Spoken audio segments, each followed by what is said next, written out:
നേർവീഥി നേർവീഥി നേർവീഥി. Evangelist Kunjumon Thottappally ഇപ്പോൾ ദൈവവചനം പങ്കുവയ്ക്കുന്നു. ശ്രദ്ധിച്ചാലും.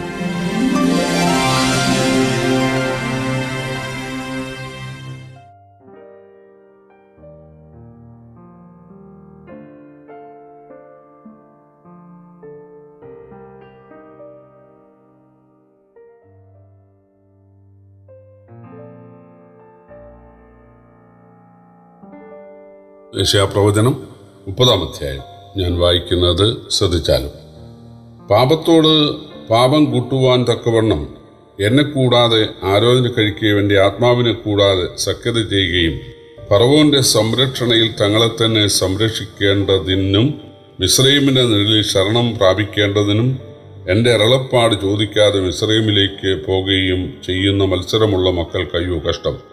എന്നാൽ ഫറവോന്റെ സംരക്ഷണ നിങ്ങൾക്ക് നാണമായും മിസ്രയീമിൻ്റെ നിഴലിലെ ശരണം ലജ്ജയായും ഭവിക്കും. അവൻ്റെ പ്രഭുക്കന്മാർ സോവാനിൽ ആയി, അവൻ്റെ ദൂതന്മാർ ഹാനേസിൽ എത്തിയിരിക്കുന്നു.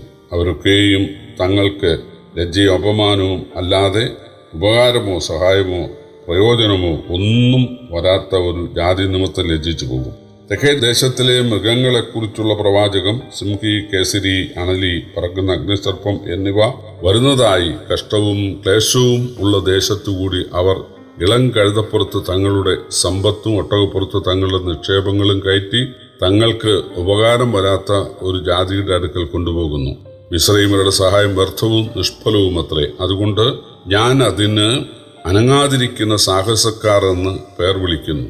നീ ഇപ്പോൾ ചെന്ന് വരും കാലത്തേക്ക് ഒരു ശാശ്വത സാക്ഷ്യമായിരിക്കേണ്ടതിന് അവരുടെ മുമ്പാകെ അതിനെ ഒരു പലകയിൽ എഴുതി ഒരു രേഖയായി കുറിച്ചു വയ്ക്കുക.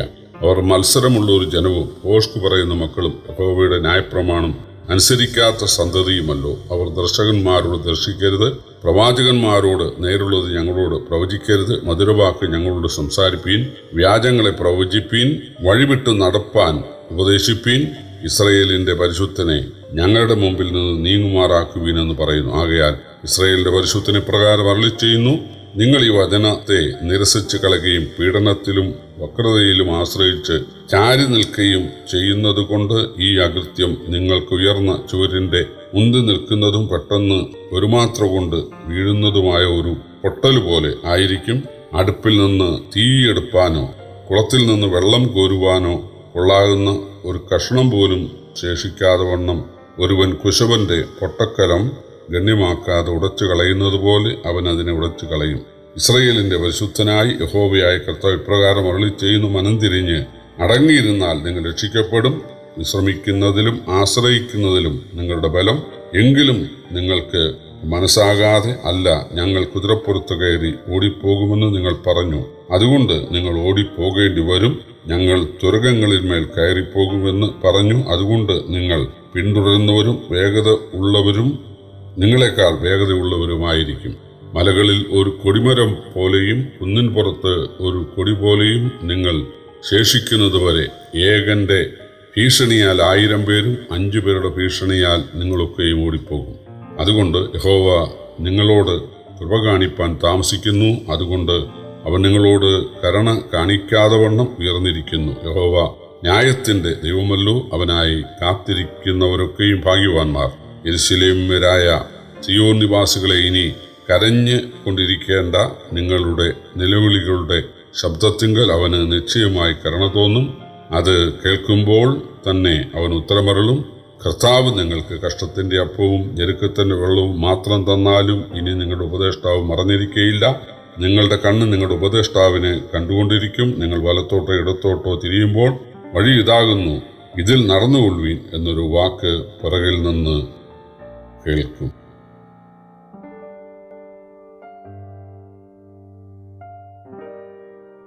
യെശയ്യാപ്രവചനം 30-ാം അധ്യായത്തിൽ വളരെ പ്രസിദ്ധങ്ങളായ ഒട്ടുവളരെ വാക്യങ്ങളുണ്ട്. പ്രത്യേകിച്ച് അഗ്നിസർപ്പം പറക്കുന്നതാണെന്ന് ഈ അധ്യായം 6-ാം വാക്യത്തിൽ പറയുന്നു. അശൂര്യന്റെ പടനീക്കങ്ങളെ പ്രതിരോധിക്കാൻ ഇസ്രയേല്യരും യഹൂദ്യരും മിസ്രയീം രാജാവായ ഫറവോന്, അതായത് ഇസ്രയേലിന്റെ വിശേഷ വസ്തുക്കളൊക്കെ ആയിട്ട് ഒട്ടകപ്പുറത്തും കഴുതപ്പുറത്തും ഒക്കെ അവര് മരുഭൂമിയിൽ കൂടെ ഇസ്രയേല് പണ്ട് ഇസ്രയേലിൽ നിന്ന് വന്ന അതേ മരുഭൂമിയിൽ കൂടെ അന്യസർപ്പവും തേളും ഒക്കെയുള്ള മരുഭൂമിയിൽ കൂടെ പോവുകയാണ്. പക്ഷേ ദൈവത്തിൽ ആശ്രയിക്കാതെ മനുഷ്യരിലും പ്രത്യേകിച്ച് ഇസ്രായേലിയരുടെ കുതിരകളിലുമൊക്കെ ആശ്രയിച്ചതിനാൽ ദൈവം ഇസ്രായേലിനെ ശാസിക്കുകയാണ്. ഇസ്രായേൽ ദൈവാലോചന കേൾക്കുന്നില്ല, പ്രവാചകന്മാരോട് സത്യം പ്രവചിക്കരുത് എന്ന് പറയുന്നു എന്നാണ് 10-ാം വാക്യം.